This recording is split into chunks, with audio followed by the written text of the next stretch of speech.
to review now. Let's make sure we get through this so I can talk to you about the biography here too. All right. We mentioned in the lecture, we're kind of trying to start at the front of your notes, so that would be the best place to be. We told you there was two things that an individual citizen of the South would be required to do in order to receive amnesty from President Lincoln. Who can tell me one thing that an individual citizen, yeah. Oh no, that was when they started Appomattox. Yeah, you would have to take an oath to be loyal to the United States of America and obey all their laws. What else? Yeah, so why don't you tell me the two things? So, sign an oath of allegiance to the Union. Okay, sign an oath of allegiance, which means you can't just say it, you have to sign it, and? Accept all laws, including the civil laws. Very good. Okay, you're going to need to know one of those two things for tomorrow. Okay? Logan, give me one example of how a Southern citizen would not be offered amnesty by President Lincoln. Would it be Southern citizens would refuse to pardon? Yeah. Well, give me one reason why he would not pardon a citizen. I told you two reasons that you could get pardoned. What would be one example of a Southern citizen that could not be offered amnesty or could not be pardoned? Oh, if you were working for the Union If you had, come on now. and went to the... If you had, and worked for the Confederate government. yeah, if you had worked for the American government, Union government, and then quit and went and worked for the Confederate government, what's another one? High-ranking officers. What's that? High-ranking officers. Is there any other people they would not give amnesty to? Okay, you'll need to know one example of a Southern citizen that would not be offered amnesty by President Lincoln. Okay? All right, how about, what was President Lincoln's criteria for a state to be readmitted back to the Union? Elizabeth? They had to, in order for the state to become part of the Union again, 10% of the voting party had to sign a pledge of allegiance to the Union. Yeah, that's pretty simple. Only 10% of the state had to sign a written pledge of allegiance to the United States of America, so to speak, right? Very good. Okay? So you need to know that. Okay, here's one for you, Miss White. Other than blaming President Lincoln for the South's problems after the Civil War, what was the other reason that John Wilkes Booth planned to kidnap Lincoln? Other than blaming him for all the South's problems, why did he want to kidnap him? He felt guilty because he didn't serve. That's right. He felt guilty because he did not serve, say, the Confederate States of America. That's exactly right. Ray, what position did Frederick Seward serve in President Lincoln's cabinet at the time of the assassination? Yep. What position did Frederick Seward serve in President Lincoln's cabinet at the time of the assassination? Okay. Is that, did you get in the video? What was his official position prior to that? He was the Assistant Secretary of State, but took over duties as the Secretary of State during his time. So I'd take either one. Actually, technically, he could be either one. He was Assistant Secretary of State, but he could have been labeled Secretary of State because he took the duties over for his father. Okay? Oh, we just talked about this, Ollie. How much was the reward the federal government was offering for the capture of John Wilkes Booth? $100,000. Very good. Now, I told you to remember a quote, so I want you to get to the end of your notes concerning Mary Surratt's hanging. Say, sir, I want you to tell me why President Andrew Johnson refused the recommendation of the military commission concerning the sentencing of Mary Surratt. What was the quote he said? Huh? We'll give you time. I'll read it again. Shh. Why did President Andrew Johnson refuse the recommendation of the military commission concerning the sentencing of Mary Surratt? So Mary Surratt had kept the nest that hatched the egg. She had kept the nest that hatched the egg. She had kept the nest that hatched the egg. Very good. Okay, these are fill-in-the-blank questions. All those were short answers. I'm going to read it to you. See if you can come up with the answers. The two guests that accepted the invitation from President and Mrs. Lincoln to attend the play performance at Ford's Theater on April 14th, 1865 were blank and blank. Go ahead, Haley. Major Henry Rathbone and his fiancee Clara Harris. That's exactly right. Okay?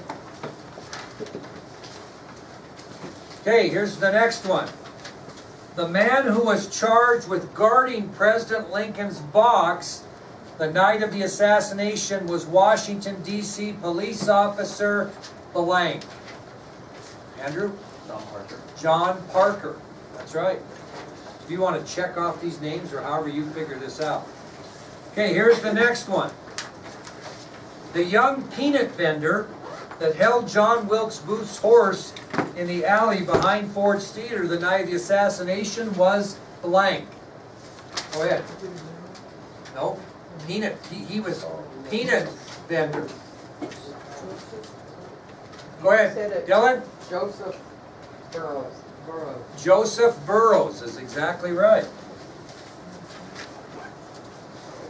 Okay, the next one. The lead actor of the play, Our American Cousin, whose funny line in the play spurred John Wilkes Booth's assassination was who?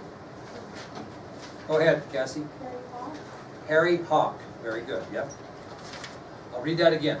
The lead actor of the play, Our American Cousin, whose funny line in the play spurred John Wilkes Booth's assassination was Harry Hawk. Okay, here's the next one. The doctor who first attended to the mortally wounded President Lincoln was blank. Nayeli Ramirez? Was it Charles Leal? Charles Leal. Very good. Yep. After President Lincoln was shot at Ford's Theater, he was taken by Union soldiers to the blank, where he died at 7:22 a.m. on April 15, 1865. Anthony? Boarding house or Peterson? Peterson Boarding House. Peterson Boarding House. Very good. Okay. The man who made the following statement after President Lincoln was pronounced dead, "Now he belongs to the ages," was Secretary of War blank. Donovan? Had a real long goatee kind of thing. He looked just like that guy. That guy looked exactly like, yeah. Go ahead. Edwin Stanton. Edwin Stanton, very good. All right, the conspirator that assaulted Secretary of State William Seward at his residence, scarring Seward for life, was who, Colt? Lewis Powell. Very good. Okay, Shayla, here we go, dear. The man who silenced John Wilkes Booth for life at the Garrett Farmhouse barn in Virginia on April 23rd, 1865 was?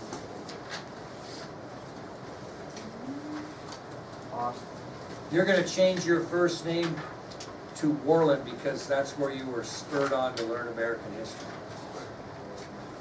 He changed his name because this is the town that helped him give up the drink. What was the guy's name? Boston Corbett. Boston Corbett. Very good. The conspirator who was offered 5 acres of land on Dr. Samuel Mudd's farm after he was pardoned by President Johnson was blank. Patty? Edmund Spangler. Edmund Spangler. That away.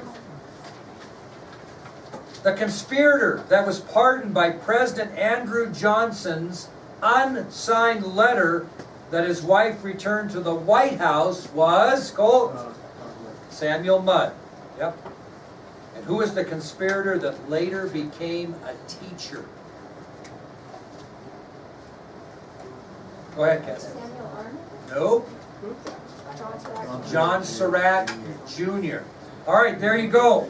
Okay, there is fill in the blanks, so you better know those names. So I would make sure you get those marked off and figured out. Now, I want to talk to you about these biographies one more time. They are due when? What time? 3:45. No later, not a second. Here's another example. This is Laramie Black's that she did on J.D. Tippit. J.D. Tippit was a police officer that Lee Harvey Oswald killed after killing President Kennedy during his escape. Nice picture, even in color.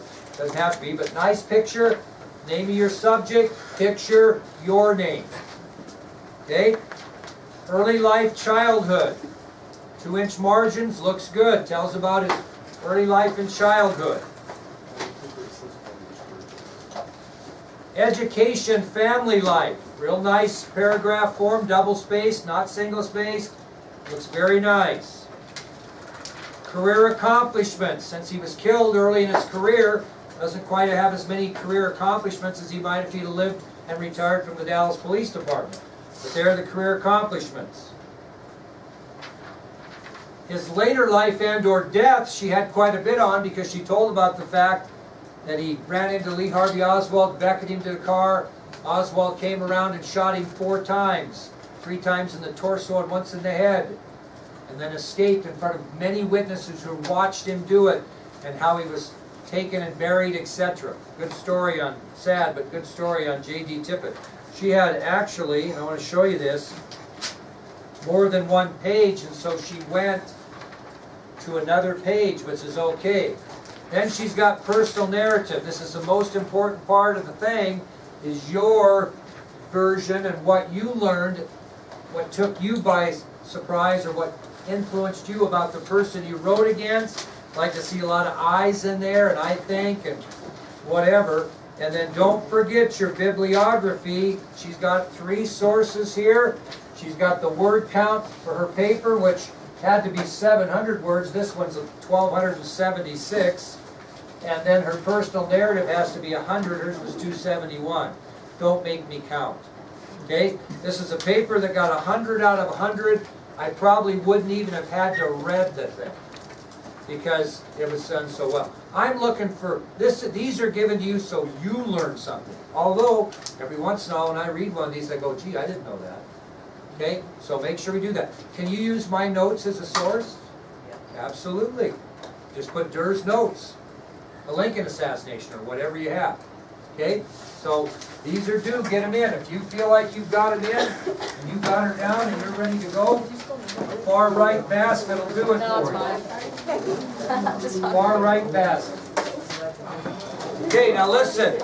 You can have the rest of the period to get yourself a study sheet ready. There's no sense you studying all those notes when you know exactly what you need to know on the test. So make yourself a study sheet and get ready to roll. Do you have another outline for that? That was just a direct. Oh, yeah. Edwin thing was fun. Oh my God. Stretch. It was fake. It was a Yeah.